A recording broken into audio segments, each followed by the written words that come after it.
바울은 하나님의 뜻 안에서 어떻게 해서든지 로마에 있는 성도들에게 가기를 원한다고 말씀합니다. 지금껏 여러 번 가고자 했는데 길이 막혀서 갈 수가 없었다고 합니다. 그럼에도 불구하고 바울은 포기하거나 중단하지 않고 어떻게든지 하나님의 뜻 안에서 로마에 갈 수 있기를 소망하고 있습니다. 바울은 로마서 편지 말미에서 자신이 지금 어떠한 이유로 어떠한 자세로 로마에 가려고 하는지 또 어떤 계획이 있는지를 다시 한번 밝히고 있습니다. 그 내용을 먼저 한번 같이 찾아봅시다. 로마서 15장 22절에서 26절까지의 말씀입니다. 우리가 읽었던 본문으로 읽었던 1장 그 부분에 바로 이어져서 읽을 수 있는 내용입니다. 15장 22절부터 26절까지 제가 읽겠습니다. 그러므로 또한 내가 너에게 가려 하던 것이 여러 번 막혔더니 이제는 이 지방에 일할 곳이 없고 또 여러 해 전부터 언제든지 서반으로 갈 때에 너에게 가기를 바라고 있었으니 이는 지나가는 길에 너희를 보고 먼저 너희와 사귐으로 얼마간 기쁨을 가진 후에 너희가 그리로 보내주기를 바람이라. 그러나 이제는 내가 성도를 섬기는 일로 예루살렘에 가노니 이는 마게도냐와 아가야 사람들이 예루살렘 성도 중 가난한 자들을 위하여 기쁘게 얼마를 연보하였음이라 말합니다. 여러 해 전부터 서바나가 어딘지 아세요? 스페인에 가려는 생각을 가지고 있었고 스페인 가는 길에 로마에 들리고 싶었습니다. 그리고 거기서 기쁨을 나누고 가능하면 로마 교회 성도들의 도움으로 스페인까지 이렇게 보내줄 수 있기를, 경비를 충당할 수 있기를 기대하고 있습니다. 그 경비를 충당할 수 있기 위한 기대만이 아니라 그리스도의 충만한 복을 가지고 로마에 있는 성도들을 만나기를 바랍니다. 여기서 바울이 말하는 그리스도의 충만한 복으로 너에게 가기를 원한다고 할 때에 그리스도의 충만한 복이라는 것은 아무 맥락이 없는 복 받기를 원해 이런 얘기가 아니라 또 맥락이 있는 이야기입니다. 바울은 그리스가 아니라 그리스와 마케도니아 성도들이 예루살렘의 가난한 자들을 위해서 얼마를 연보하였고 그것을 지금 가지고 예루살렘에 가겠다고 합니다. 이것은 갑자기 행해진 일이 아니고요. 사실은 지금 로마서를 쓰고 있는 것이 56년 정도 됩니다. 여러분들이 숫자에 약하신 것을 제가 알지만 언제부턴가 나이를 세는 일을 멈춘 것도 제가 알지만 여기서는 굳이 다 세진 않더라도 대강 어렴풋이라도 좀 생각을 하셔야 됩니다. 56년 정도 지금 로마서 편지를 쓰고 있고 그리고 조금 지나서 57년 오순절 정도에 바울이 예루살렘에 가게 됩니다.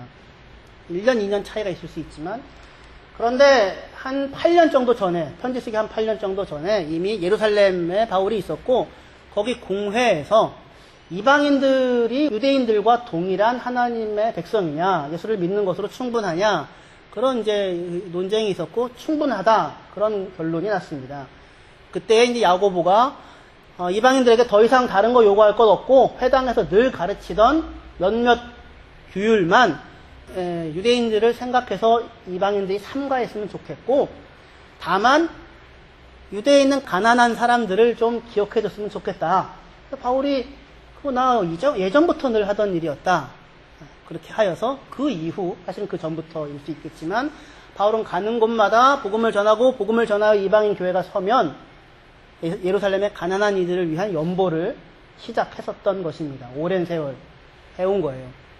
그걸 가지고 이제 예루살렘에 가려고 합니다. 이 일은 바울이 로마에 방문하고 또는 바울이 지금 로마로 편지를 쓰는 일과 깊은 관련을 가지고 있는 방문이 됩니다. 왜냐하면 만약에 이 연보를 가지고 갔을 때 유대인 그리스도인들이 그것을 잘 받아들이게 되면 이방인과 유대인의 하나됨이라고 하는 것이 아주 상징적으로 이렇게 잘 드러나는 거잖아요. 그렇죠? 그런데 지금 로마 교회는 유대인과 이방인의 하나됨이라고 하는 것이 상징적으로 드러나는 이 바울의 예루살렘 방문이 성공하느냐 실패하느냐의 여부와 로마 교회가 당면하고 있는 문제 사이에 깊은 관련이 사실은 있는 상황입니다. 전에도 그렇게 말씀을 드렸었죠. 로마에 주로 유대인 성도들이 그리스도인들이었는데 차츰차츰 이방 성도들이 들어왔겠죠. 그런데 클라우디우스 황제가 49년에 유대인들 나가라 해가지고 유대인들이 나가게 되죠. 브리스길라와 아굴라도 그래서 나가게 돼서 고린도에 살게 됐던 겁니다. 그리고 클라우디우스 황제가 죽고 네로가 황제가 되고 그 어기쯤에 유대인들 그리스도인들이 다시 로마로 들어와서 교회의 일원이 되는 거예요. 그러니까 유대인들과 이방인들이 어떻게 함께 같은 동일한 자격을 가지고 있는 성도들로서 잘 지낼 수 있을 것인가가 굉장히 큰 문제였습니다. 그렇기 때문에 지금 바울이 지금 예루살렘으로 가는 이 일의 성공 여부는 로마 교회에게도 굉장히 중요한 파급력이 있는 그런 방문이었습니다. 그런 배경으로 바울은 지금 로마 교회 성도들에게 기도를 부탁합니다. 로마서 15장 30절에서 33절입니다. 로마서 15장 30절 33절 봉독하겠습니다. 형제들아, 내가 우리 주 예수 그리스도와 성령의 사랑으로 말미암아 너희를 권하노니 너희 기도에 나와 힘을 같이하여 나를 위하여 하나님께 빌어 나로 유대에서 순종하지 아니하는 자들로부터 건짐을 받게 하고, 다시 해서 유대인들로부터 건짐을 받게 하고, 또 예루살렘에 대하여 내가 섬기는 일을 성도들이 받을 만하게 하고, 나로 하나님의 뜻을 따라 기쁨으로 너에게 나아가 너희와 함께 편히 쉬게 하라. 평강의 하나님께서 너희 모든 사람과 함께 계실지어다. 아멘. 이렇게 기도 부탁을 하고 있습니다. 두 가지 기도 부탁을 합니다. 하나는 유대인들에게서 내가 건짐 받게 해달라, 해를 입지 않게 해달라 하는 것과, 또 하나는 이방인들이 전달하는 이 구제 헌금이 거기에 있는 유대인 성도들에게 잘 받아들여 줄 수 있도록 기도해달라라고 하는 그 내용이었습니다. 로마 성도들 입장에서 아무 상관없는 저쪽 어디서 알지 못하는 선교사 바울을 위해서 기도하는 것이 아니라 그 방문의 성공이 자기네들이 당면한 문제와 같이 연결되어 있는 내용을 가지고 지금 기도를 하게 됐던 겁니다. 그 기도는 잘 이루어졌을까요? 내 기도 잘 이루어지느냐 안 이루어지느냐도 지금 적인데 뭐 남의 기도까지 하시면 안 됩니다. 그러시면 바울은 지금 굉장히 살벌한 분위기에서 사실은 유대 예루살렘에 가고 있습니다.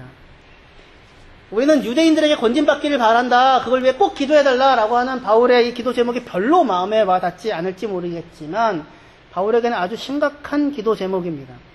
바울은 유대 땅이 아닌 이방 땅을 돌아다니면서도 심심치 않게 유대인들의 핍박을 받습니다. 유대인들이 로마 제국에 없는 데가 없이 다 있어요. 요즘도 그렇잖아요. 전 세계 없는 데가 없이 다 있죠. 그때도 그랬어요. 없는 데가 없이 다 있었습니다.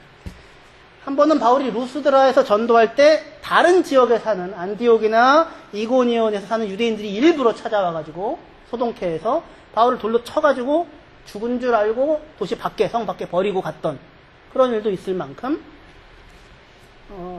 그랬어요. 근데 그때가 48년입니다. 아마도 대강. 그러면은 그 이후 바울이 지금 56년, 57년, 거의 10년 가까이 계속해서 복음을 전해왔으니 유대인들의 바울에 대한 적대감은 점점 더 커졌을 거 아니에요. 그렇죠? 당시 예루살렘에 바울을 죽이기 전에는 먹지도 마시지도 않겠다고 맹세했던 사람들이 40명이나 있었습니다. 얼마나 바울이 경계를 당하고 있었는지 알 수 있습니다. 때문에 바울은 지금 정말로 말 그대로 내가 건짐을 반드시 받게 해달라고 자기 목숨의 위협 앞에서 기도를 부탁하고 있습니다. 그러니까 바울이 지금 예루살렘에 올라가는 것은 마치 예수님이 6월절을 앞두고 십자가를 앞두고 예루살렘에 올라가는 것과 같은 그런 각오를 가지고 갑니다. 당시에 사실 많은 신자들과 바울의 제자들이 바울이 예루살렘으로 올라가는 것을 막았고 성령의 감동으로 예루살렘에 올라가지 말라고 예언하는 제자들이 있었습니다. 사도행전 21장 4절에 보시면 21장을 읽을 테니까 이후에도 좀 찾아두시면 좋겠습니다. 사도행전 21장 4절에 보시면 제자들을 찾아 거기서 이래를 머물더니 그 제자들이 성령의 감동으로 바울더러 예루살렘에 들어가지 말라. 성령의 감동으로 예루살렘에 들어가지 말라라고 얘기합니다. 21장 11절 12절에도 우리에게 와서 바울의 띠를 가져다가 자기 수족을 잡아매고 말하기를 성령이 말씀하시되 예루살렘에서 유대인들이 이같이 이 띠 임자를 결박하여 바울을 결박하여 이방인의 손에 넘겨주리라 하거늘 우리가 그 말을 듣고 그곳 사람들과 더불어 바울에게 예루살렘으로 올라가지 말라. 이렇게 사람들이 다 성령의 감동을 받아서 권하는 상황이었습니다. 그러한 상황 속에서도 바울은 예루살렘에 올라갑니다. 그 각오와 결심이 어떠했는지 바울은 죽음을 불사하겠다고 합니다. 21장 13절에 바울이 대답하되 여러분이 어찌하여 울어 내 마음을 상하게 하느냐. 나는 주 예수의 이름을 위하여 결박당할 뿐 아니라 예루살렘에서 죽을 것도 각오하였다. 지금 이야기하고 하고 있습니다. 그러니까 바울이 로마에 있는 성도들에게 유대인들의 손에서 나를 건져달라라고 하는 이 기도는 그냥 기도 부탁 좀 드려요. 뭐 이렇게 해도 되고 안 해도 괜찮은데 하면 좋겠어요? 그런 게 아니라 정말로 말 그대로 내가 죽기를 각오하고 올라간다라고 하는 게 그냥 목숨을 걸고 할 거야. 그게 아니고 정말 얼마든지 가서 죽을 수 있는 그런 상황 속에서 하고 있습니다. 그래서 지금 그 내용을 하나를 기도 제목으로 내놓고 있고 이어지는 기도에서 그뿐 아니라 자기가 이제 이방인 성도들의 헌금을 가지고 갈 텐데 그것이 유대인 그리스도인들에게 잘 받아들여질 수 있게 해달라고 기도합니다. 이것이야말로 바울의 진짜 목숨을 걸고 예루살렘에 방문하는 이유였던 거죠. 괜히 가서 죽을지 안 죽을지 시험해 볼래 이런 무슨 그런 게 아니라 꼭 그 구제헌금을 가지고 거기 전달해야만 하는 사명이 있었기 때문에 하게 됩니다. 그런데 이 기도 제목 유대인 그리스도인들에 의하여 이 구제헌금이 잘 받아들여지기를 바란다라고 하는 이것 또한 그렇게 그냥 당연하게 이루어질 것과 같이 보이는 그런 내용이 아니었습니다. 가면 그냥 돈 많이 싸갖고 왔네요. 감사합니다. 이렇게 환영받을 수 있을 만한 상황이 아니었어요. 복잡한 상황이었습니다. 한치 앞이 보이지 않는 상황 속에서 꼭 이 기도를 해달라고 지금 하고 있는 겁니다. 지금 예루살렘의 분위기는 되게 험악합니다. 43년 정도의 사도 야고보가 순교를 당합니다. 그리고 44년에 유대 땅을 다스리던 왕 아그리빠가 54세 정도 젊은 나이에 죽고 아들이 어려가지고 로마 총독이 44년부터 66년까지 22년 동안을 유대 땅을 로마 총독이 와서 다스리게 됩니다. 그 사이 52년에 지금 바울 때에 총독을 하고 있었던 벨릭스라는 사람이 총독을 하게 되는데 아주 잔인하고 피로 진압하고 뇌물을 좋아하고 돈만 받으면 안 되는 일이 없는 그런 사람이었었습니다. 그런 총독들이 계속해서 부임해 오니 유대 안에 민족주의적인 분위기가 계속해서 점증해 왔고 마침내 66년에 사건이 터졌던 겁니다. 그런 분위기 속에서 율법을 해석하는 사람들도 힐렐파라고 좀 부드럽게 해석하는 사람들이 점점 약화되고 아주 강경하게 이방인들에 대하여 유대인들의 율법을 강경하게 지켜야 한다고 하는 샴마이파가 득세를 하게 됩니다. 그렇게 점증하는 갈등이 고조되는 상황 속에 바울이 예루살렘으로 갑니다. 얼마 후에 62년 정도에 예수님의 형제 야고보가 돌에 맞아 순교를 합니다. 공회에서 재판을 받고 공식적으로. 그러니까 이게 얼마나 쉽지 않은 상황이었는지 모릅니다. 근데 이것은 다만 유대인들만의 분위기가 아니라 예수 안 믿는 유대인들만의 분위기가 아니라 예수 믿는 유대인들은 유대인이 아니에요. 그들도 유대인들이죠. 그들도 같은 그 분위기 속에 있었다는 겁니다. 예수 믿는 한국 사람들은 한국 사람이 아니에요? 아니, 똑같죠.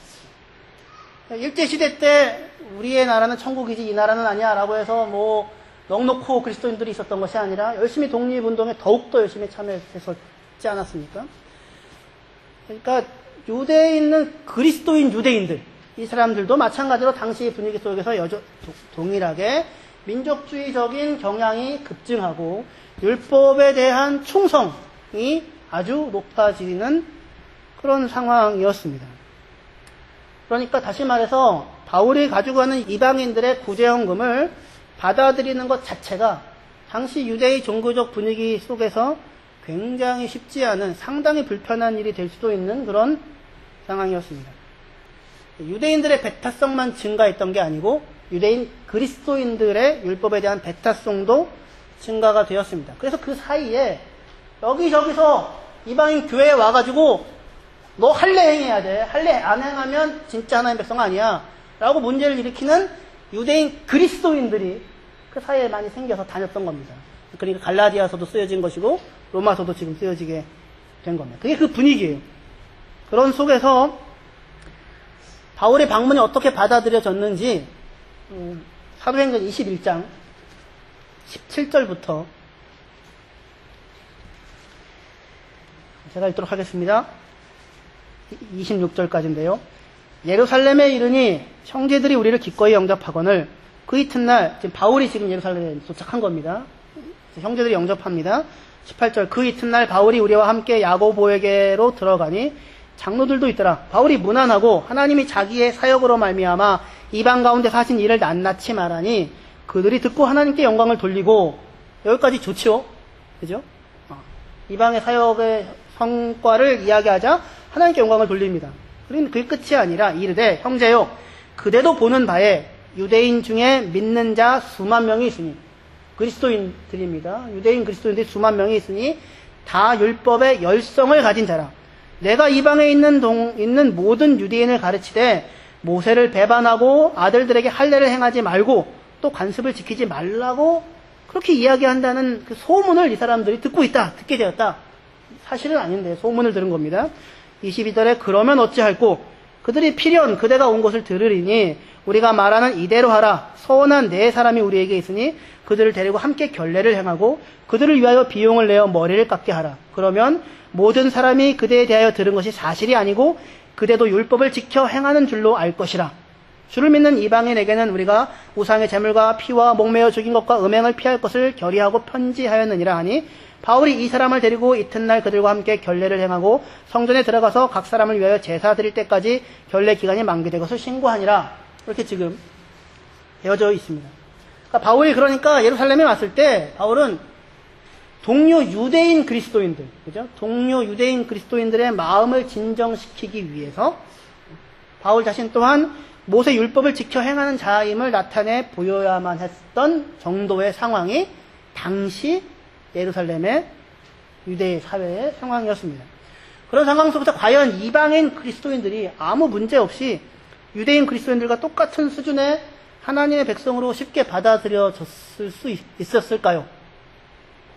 이런 상황 속에서 이방인 그리스도인들이 모아온 구제헌금이 유대인 그리스도인들에게 그 의미 그대로 잘 전달되고 받아들여졌을 수 있었을까요? 사도행전은 바울이 그토록 서신서에서 여러 번 얘기했던 이 구제헌금에 대해서 아무 이야기를 하지 않고 있습니다. 전달이 되었는지 안 되었는지 침묵하고 있습니다. 모릅니다. 어떤 의미에서 바울의 기도 제목은, 두 가지 기도 제목은 다 이루어지지 않은 것처럼 보이기도 하고, 어떤 의미에서 바울의 기도 제목은 그럼에도 불구하고 또 이루어진 것처럼 볼 수 있습니다. 한편 유대인들에게 손에서 자기를 건져달라, 바울의 기도한 내용이 있잖아요. 성전에서 유대인들에게 붙잡혀가지고 뒤지게 맞습니다. 안토니우스 요새에서 로마 군사가 출동하지 않았다면 아마 그 자리에서 죽었을 겁니다. 근데 출동하여서 바울을 신병을 확보하고 감옥에 가게 됩니다. 해를 입었지만 그러나 건짐을 받기도 합니다. 그러나 그것보다 더 중요한 기도 제목인 자기의 섬김이 잘 받아들여질 수 있기를 바란다 라고 했던 그 기도 제목은 어떻게 됐을까요? 바울의 구제헌금이 잘 전달되어졌을지 여부를 사실은 알 수가 없습니다. 하지만 유대인 그리스도인들이 여전히 동일하게 이방인 그리스도인들에게 율법을 강요하지 않고 있다는 사실은 확인됩니다. 처음에 40분 전에 얘기했던 대로 몇 가지 유대인들에게 정말로 혐오스럽게 얘기하는 것만 유대인 형제들의 양심을 위하여 당신들이 삼가해달라. 그런 의미로 이방인들은 예수를 믿는 것으로 충분한 그리스도인됨이 상호 합의가 됩니다. 인정이 됩니다. 하지만 그게 전부가 아니라 이방인의 사도인 바울조차 거기에 가서 율법에 충실한 사람임을 보여야만 할 만큼 유대인들, 그리스도인들에게는 율법에 충실할 것이 강요가 되는 상황입니다. 그 지금 상황이 지금 바울이 앞두고 있는 상황이에요. 바울은 이후 로마에서 로마 군대에 의하여 잡혀서 가이사레로 가고 거기서 2년 이상 있고, 그리고 죄수를 호송하는 군대에 의하여 로마에까지 가게 되고, 로마 감옥에서 또 한 2년 정도 있게 됩니다. 마침내 로마에 가게 됩니다. 로마서를 쓰면서 56년, 그리고 예루살렘에 갈 계획을 밝히고 기도 제목을 말하고 기도를 부탁하면서 바울은 지금 그러니까 한 치 앞도 내다볼 수 없는 오늘을 지금 살고 있는 것입니다. 그 얘기하려고 이 긴 얘기를 풀었어요. 잘 견디셨습니다. 잘 따라오셨습니다. 한 치 앞을 내다볼 수 없는 오늘을 지금 우리가 생각했던 것과 달리 그냥 가지 왜 뭐 그냥 안 가지 이런 게 아니라 굉장히 복잡한 역사적인 요소들이 쌓여져 가고 있는 전장 중간에 목숨을 걸고 그러나 가고자 하는 상황 속에 있습니다. 역사라는 무대 속에서 바울은 다양한 요구와 필요와 욕망을 가지고 살고 있는 무수한 사람들과 무수한 집단들, 그죠? 그들의 이해관계, 어떻게 되어질지 알 수 없는 그 속에서 오늘을 지금 살고 있는 한 사람입니다. 칼리굴라 황제가 한 3년 반 정도 황제하다가 암살당하고 죽거든요.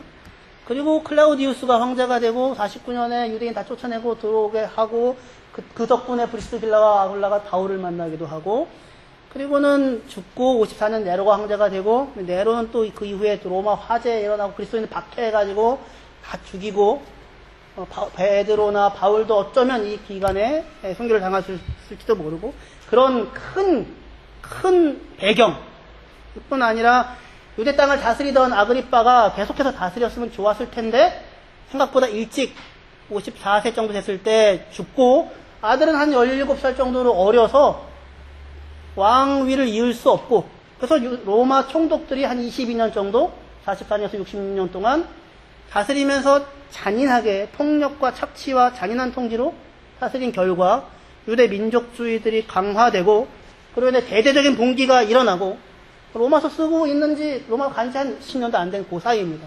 일어나고 마침내 티투스 장군에 의해서 돌 하나도 돌 위에 남겨지지 않고 성전이 다 무너져 내리는 격변이라고 하는 역사, 그 역사적인 무대 속에서 바울은 57년경 하나님의 뜻 안에서 로마에까지 이룰 수 있기를 기도하면서 목숨을 걸고 예루살렘에 올라가고 있습니다. 바울이 소망하지만 모든 상황을 만들거나 통제할 수 없고, 야고보가 모든 상황을 만들거나 통제할 수 없습니다. 야고보 입장에서 기쁘게 아마 그 정보를 받고 싶었을 수 있었을 것입니다. 그러나 수만 명이나 되는 율법에 열심히 있는 유대인 그리스도인들이 있잖아요. 그들을 무시하고 그들의 모든 요구를 다 무시하고 난 받을래 이렇게 쉽게 아마 할 수 있었던 상황은 아니었을 것입니다.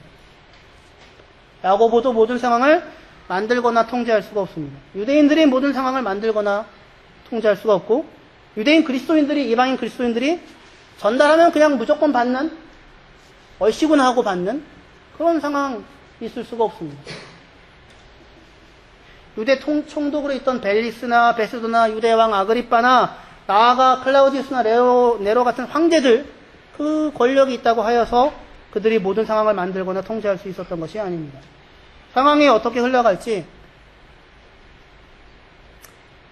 각자가 각자의 자리에서 어떠한 반응을 나타낼지, 어떠한 작용과 반작용의 연쇄를 이어갈지 전혀 알지 못하는 그 속에서 바울은 자기의 몫으로 주어진 오늘, 그 오늘 속에서 자신이 선택할 수 있는 선택을 하나님 앞에서 행하며 앞으로 나아가고 있습니다. 하나님의 뜻을 구합니다. 이 모든 일어나는 모든 일들이 다 하나님의 손에서 흘러나오기 때문에 하나님의 뜻을 구하고 있는 것이 아니라, 그 모든 상황이 어떻게 흘러가든지 간에 하나님은 결코 그 상황을 외면하시지 않으시고 그 상황을 붙들고 계시며 마침내 하나님 자신이 기뻐하시는 뜻을 이루어 가시는 분이며, 나의 손에 있지 않고 황제의 손에도 있지 않고, 그죠? 어떻게 되어질지 알 수 없는 미래 속에서. 그러나 하나님은 그 모든 상황에 대하여 결코 그 상황을 외면하거나 못 본 채 하지 않고 상황을 붙들고 계시고 오늘을 허락하고 계시고, 그리고 마침내 자기가 기뻐하시는 뜻을 이루어 가시는 분임을 신뢰하고 있기 때문에, 신뢰할 수 있기 때문에 그 하나님의 뜻 안에서 로마에 갈 수 있기를 소망하며 오늘을 지금 살고 있는 겁니다. 그를 신뢰하기 때문에 각자는 각자의 자리에서 내가 선택하지 않은 조건과 내가 선택하지 않은 상황 속에서, 그럼에도 불구하고 그 속에서 하나님의 뜻을 구하며 오늘을 살아갈 수 있는 것입니다. 자신이 선택할 수 없이 주어진 상황, 자신이 선택할 수 없이 주어진 환경, 자신이 선택할 수 없이 주어진 오늘, 그 오늘 속에서 그러나 내가 선택할 수 있는 나의 몫으로 주어진 시간을 하나님 앞에서 살아가고 있습니다. 예수님은 겟세마네에서 할 수만 있거든 이 잔이 내게서 십자가가 지나가기를 원합니다. 하지만 나의 원대로 마옵시고 아버지의 뜻대로 되기를 원합니다. 아버지의 원대로 하나님의 뜻대로 되기를 원합니다. 라고 기도합니다. 예수님이 하나님의 뜻이 무엇인지 몰라서 그랬을까요? 십자가를 지는 게 하나님의 뜻이에요? 아니에요? 그 여부를 묻는 게 아니죠. 그렇죠. 하나님의 뜻이 무엇인지 알죠. 하나님의 뜻은 분명하죠. 하나님의 뜻이 뭐에서가 문제가 아닙니다.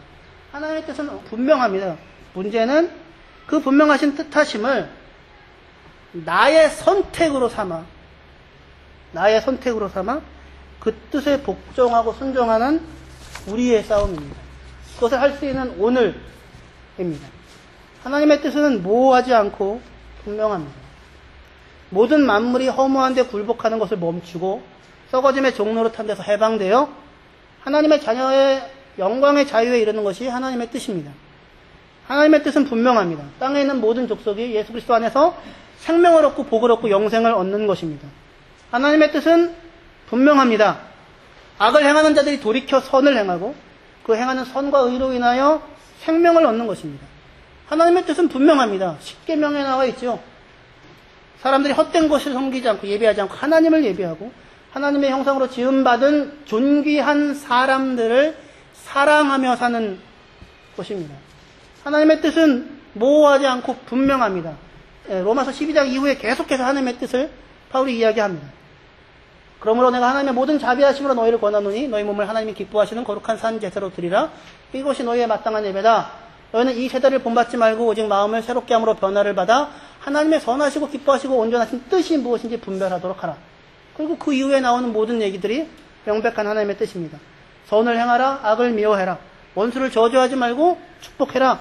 악에게 지지 않고 선으로 악을 이겨라. 한 사람의 인생이 복으로 끝날 수 있도록 복을 빌어주어라. 자기 자리에서 자기 역할을 성실하게 감당하는 것으로 약한 자의 짐을 나누어 주어라. 이렇게 이야기를 합니다.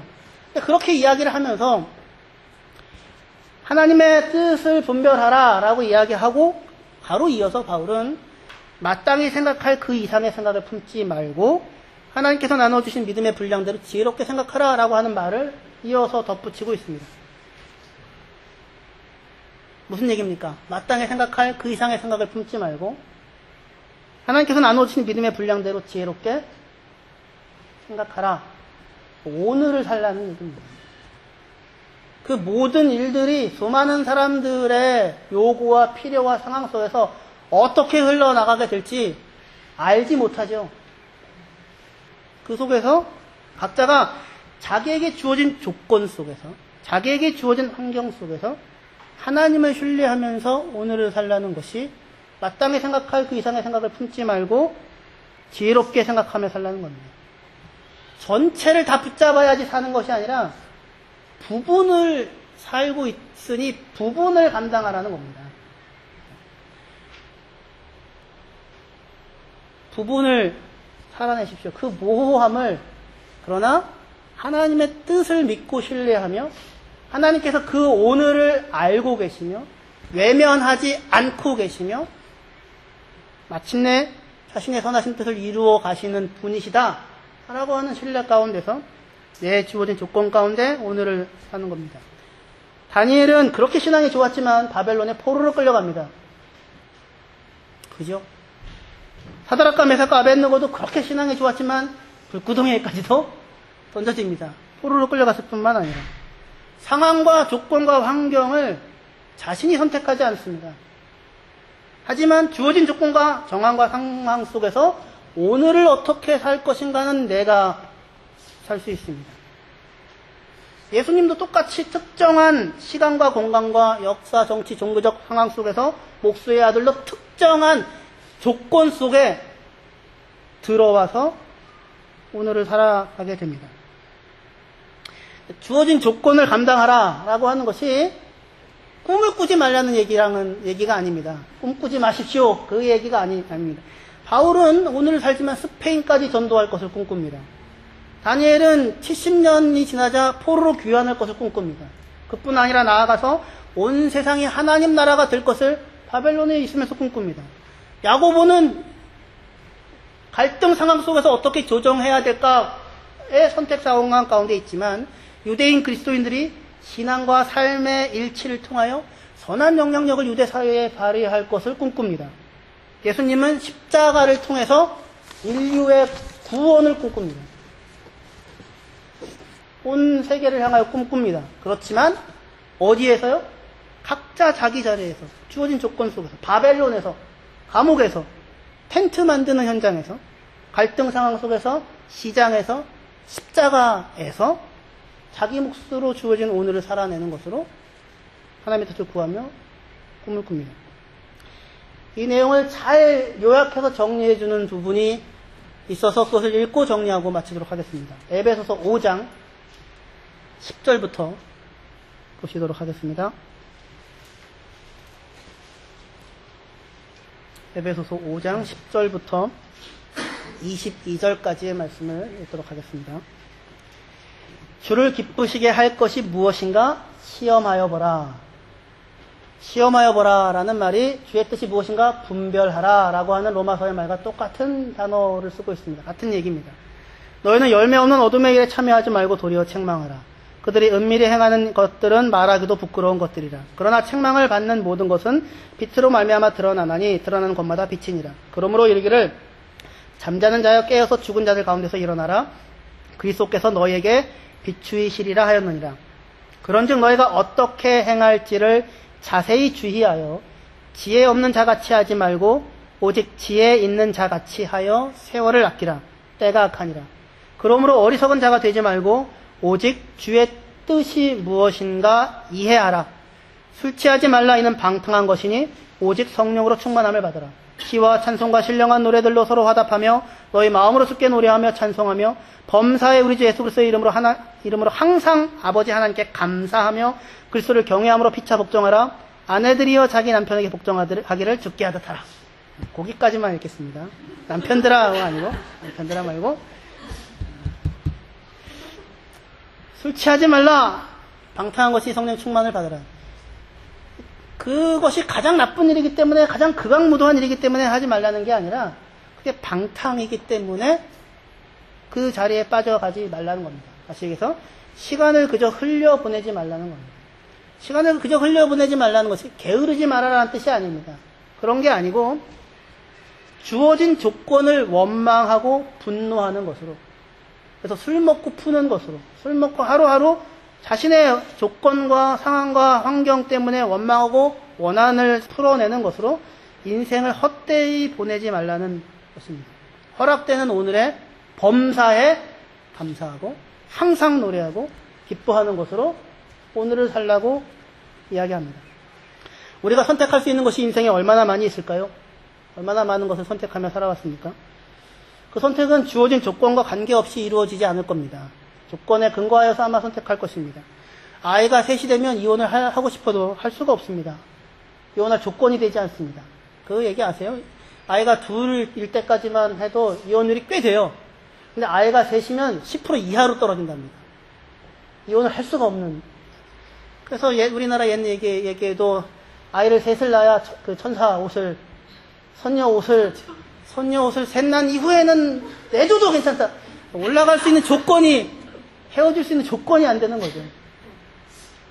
원하나 할 수 없는. 저는 셋이고, 불가능한 상황. 여기도 또 있는데. 아이가 김나지움 중요한 학년이 되면 한국에서 교수 자리가 나도 나갈 수가 없죠. 조건이 되지 않죠.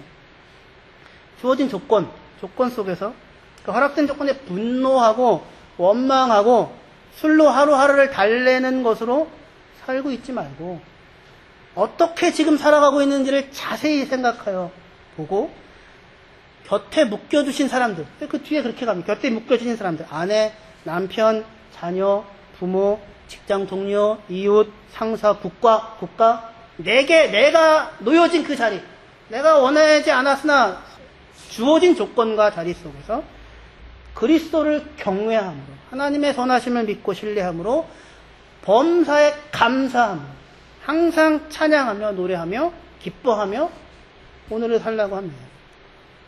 부분을 살라고 합니다. 하나님을 신뢰하고, 오늘 감사하라고, 오늘 하나님을 찬미하라고, 오늘 하나님을 노래하라고, 오늘 이 지지부진하고 이 어정쩡한 것 같은 그 속에서 맡겨진 일과 감당되어진 사역에 충성하며 오늘 이곳에서의 내가 허락된 삶이 마지막이라는 듯 내 컨트롤 안에 있지 않으니까 오늘 곁에 붙여주신 사람들을 존중하고 사랑하는 것으로 감사하며 기뻐하며 오늘을 살라고 합니다. 그러면서 하나님의 선하신 인도와 돌봄을 구하고 어떻게 해서든지 로마에 가고 싶고 거기서 당신들과 만나서 기쁨을 나누고 싶다 라고 하고 있는 것입니다. 그리스도를 경외함으로 피차 걱정하라. 기도하시도록 하겠습니다. 하나님 아버지, 한 치 앞도 모르는 사람이 영원을 꿈꿉니다. 그 영혼은 하나님과 동행하는 매일매일의 삶일 것입니다. 마땅히 생각할 그 이상의 생각을 품지 않습니다. 그러나 하나님의 뜻을 우리의 꿈으로 삼습니다. 그리고 우리가 선택할 수 있는 그 몫으로 주어진 것에서 하나님을 기쁘시게 하는 선택을 하는 싸움을 하며 이 땅을 살아가기를 원합니다. 이미 허락된 것, 주어진 것, 조건으로 주어진 것 원망하고 지나간 일들 후회하고 한탄하는 것으로 술 취하는 것으로 헛되이 삶을 보내지 않게 하시고 하나님을 따라 의와 진리의 거룩함을 지으심을 받은 사람으로서 곁에 있는 소중한 사람들과 하나님의 뜻을 추구하며 오늘 기뻐하고 오늘 감사하고 오늘 즐거워하는 것으로 하나님을 기쁘시게 하는 하나님의 사람으로 살게 하여 주시옵소서. 예수님의 이름으로 기도합니다. 아멘.